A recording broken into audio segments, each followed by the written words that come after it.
Assalamualaikum warahmatullahi wabarakatuh. Alhamdulillah, salatu wassalamu ala Rasulillah Sayyidina Muhammad ibn Abdullah wa ala alihi wa sahbihi wa man tabi'ahu wa mawalah.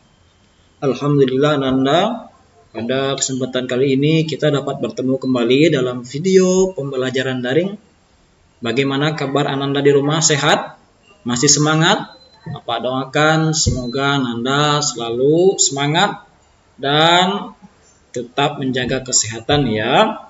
Baiklah, pada kesempatan kali ini Bapak akan menyampaikan materi Asmaul Husna ya, kelas 3 Min Kota Jambi. Oleh karena itu, Bapak harapkan Ananda dapat memperhatikan video Bapak ini dari awal hingga akhir agar Ananda paham apa yang Bapak sampaikan. Sebelum itu, mari kita berdoa terlebih dahulu kepada Allah Subhanahu wa Ta'ala agar diberikan ilmu dan diberikan pemahaman yang baik. Mari angkat kedua tangannya dan kita berdoa bersama-sama. A'udzubillahi minasyaitonirrajim. Bismillahirrahmanirrahim. Raditu billahi rabba wa bil islami dina wa bi Muhammadin nabiyya wa rasula. Rabbi zidni ilman warzuqni fahma. Amin. Alhamdulillah kita telah selesai berdoa. Untuk itu mari kita lanjutkan materi kita hari ini. Nah, tujuan pembelajaran kita hari ini Ananda diharapkan mengenal ya sifat-sifat Allah yang terkandung dalam Asmaul Husna, Al-Batin, Al-Wali, Al-Mujib, dan Al-Jabbar. Kemudian yang kedua melafalkan Asmaul Husna, Al-Batin, Al-Wali, Al-Mujib, dan Al-Jabbar. Nah, masih ingat apa itu arti Asmaul Husna? Bapak, ya semoga Nanda masih ingat ya semester kemarin yang telah Bapak jelaskan apa itu Asmaul Husna. Apa ya Asmaul Husna? Ya, Asmaul Husna artinya adalah nama-nama Allah yang baik atau indah. Nah, kalau ditanya apa itu arti Asmaul Husna, ya Anda sudah paham ya sekarang. Asmaul Husna yaitu nama-nama Allah yang baik atau indah. Jumlahnya ada 99 nama. Nah, kita akan belajar 4 ini ya. 4 Asmaul Husna ini, Al-Batin, Al-Wali, Al-Mujib, dan Al-Jabbar. Ya, Al-Batin, Al-Wali, Al-Mujib, Al-Jabbar. Ya. Sekarang kita memasuki yang pertama yaitu Al-Batin. Ya, Al-Batin. Al-Batin artinya Allah Maha Tersembunyi. Ya, artinya Allah itu mengetahui segala sesuatu yang tersembunyi, baik itu yang tampak oleh mata maupun yang tidak tampak oleh mata. Ya, termasuk hati dan pikiran Ananda di rumah. Allah mengetahuinya apa yang ada di dalam isi hati Ananda sekalian, baik itu buruk maupun baik. Allah mengetahuinya karena Allah Al-Batin, Allah Maha Tersembunyi ya.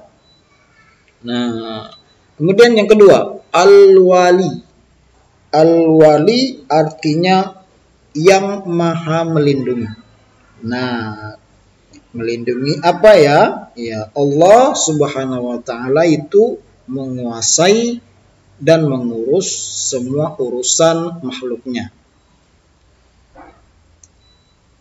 Manusia meyakini bahwa Allah Subhanahu wa Ta'ala mempunyai sifat Al-Wali, merasa cukup dengan apa yang Allah berikan dan Allah tempat bergantung. Oleh karena itu, kita sebagai hamba Allah wajib memohon perlindungan kepada Allah Subhanahu wa Ta'ala.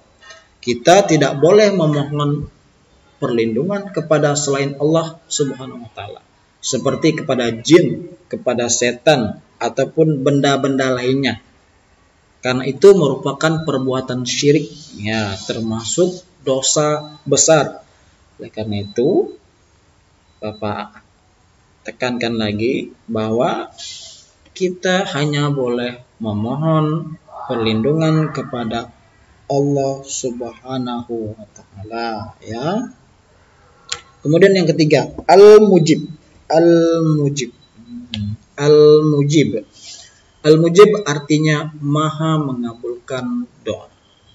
Allah Subhanahu wa taala akan mengabulkan permintaan orang yang berdoa dan berharap kepada Allah Subhanahu wa taala. Bahkan Allah memberikan kepada hambanya sebelum dimohonkan kepada Allah Subhanahu wa taala. Contohnya yaitu para nabi yang berdoa untuk kebaikan kaumnya, orang yang berdoa ketika sakit, orang yang berdoa ketika kesusahan, dan masih banyak doa-doa yang lainnya. Allah lah yang maha mengabulkan doa. Hanya kepada Allah lah kita berdoa. Kita tidak boleh berdoa kepada selain Allah Subhanahu wa taala. Berdoa kepada selain Allah merupakan dosa besar. Oleh karena itu, kita tidak boleh berdoa kepada selain Allah. Kita wajib berdoa kepada Allah Subhanahu wa taala. Yang ketiga yaitu al-jabbar. Al-jabbar artinya maha memaksakan kehendak. Maksudnya adalah Allah memperbaiki urusan hamba dan menjamin kemaslahatan manusia.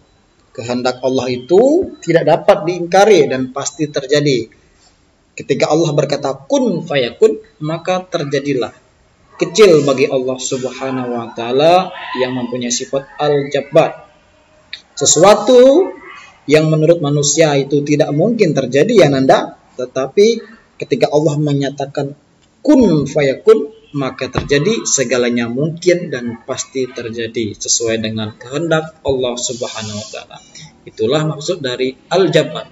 Allah maha memaksakan kehendak. Allah mempunyai kehendak yang luas. Ya, kehendak Allah insya Allah baik, ya. Kehendak Allah pasti baik. Karena itu kita sebagai hambanya wajib meyakininya, ya Nanda. Nah, demikianlah materi kita hari ini tentang Asmaul Husna, Al-Batin, Al-Wali, Al-Mujib, dan Al-Jabbar. Semoga Ananda dapat memahaminya, arti-arti dari Asmaul Husna tersebut, ya.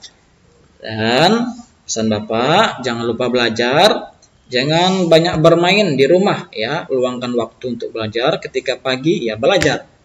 Dari jam 7 sampai jam 10, luangkan waktu untuk belajar, ya. Membaca buku di rumah bersama ayah atau ibu atau kakak ataupun saudara yang ada di rumah, ya. Jangan lupa untuk selalu sholat 5 waktu, rajin belajar dan membaca Al-Quran, dan terus sayangi keluarga. Demikian yang Bapak sampaikan. Terima kasih atas segala perhatian. Bapak tutup dengan ucapan wabillahi taufiq wal hidayah. Assalamualaikum warahmatullahi wabarakatuh.